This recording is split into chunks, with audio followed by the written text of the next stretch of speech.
Hey everybody out there in YouTube land, it's Sunday, February 11th. Super Bowl is going to kick off here in a couple hours, and what better to do than a little late winter garden tour. Let's go. Walking along here, our water cistern's full to the top. Goldfish are doing great. Let's take a look at a couple of our sour cherry trees.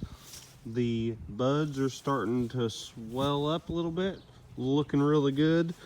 This sour cherry tree was started this past summer. It was given to me a sucker off of a couple cherry trees from a coworker.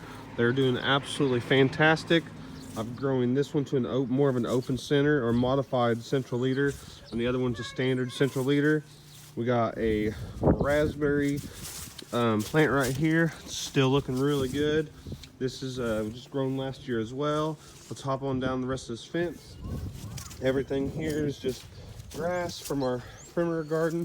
I put some leaf mulch along there. We will be growing all kinds of different things along that perimeter garden later on this summer. Approaching our sweet corn plot area, which also doubled as I let my kids play with their little excavator over the winter and fall. I'll be adding some manure and some more topsoils to this area.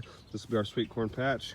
This is our new it's our micro, I'm calling it the micro orchard. We just got done planting 2 pear trees, 2 peach trees, and 2 apple trees from TN Nursery. Definitely recommend that you check them out. I'll put a link to their website in this video description.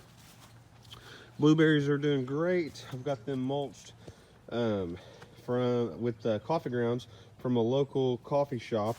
I've been collecting 5 gallons of coffee grounds from them. I'd say they've been having them ready about every 2 or 3 weeks. It's looking really good. Been adding those around the blueberries and around the rest of the garden. Blackberry plants, as you can see, they're starting to get the buds swollen on those. They're looking really, really good. Always had really good success with my blackberry plants, and this year is no different. There's some branches there. I'm actually making some crappie sets to put in a local area. Not going to tell you exactly where. There's some legal reasons on that, but it don't matter.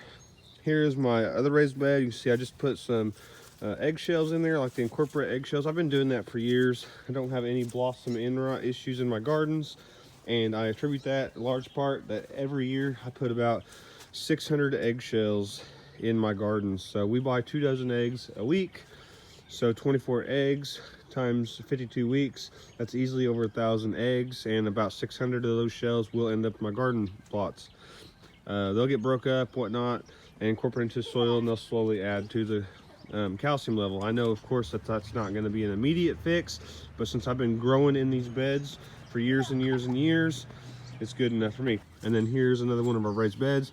I added a bunch of compost to this to raise the soil level, mainly because I had some issues with when it rains. We get a lot of water back here.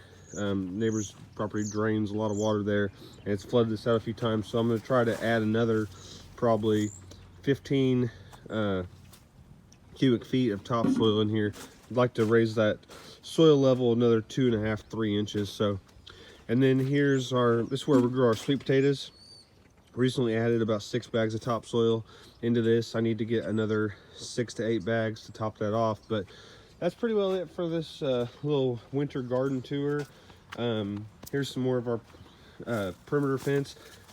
I'll be growing the okra along here again. I let this rest this last year. I didn't grow anything here, but it's done really well in the past with growing okra along this fence, so I'm gonna get back to that this year. Well, that's all I've got for today on the little garden tour. Really excited for growing season to be here, but just kind of taking in this little bit of dormant season before everything kicks off. So, well, from my garden to yours, have a good one.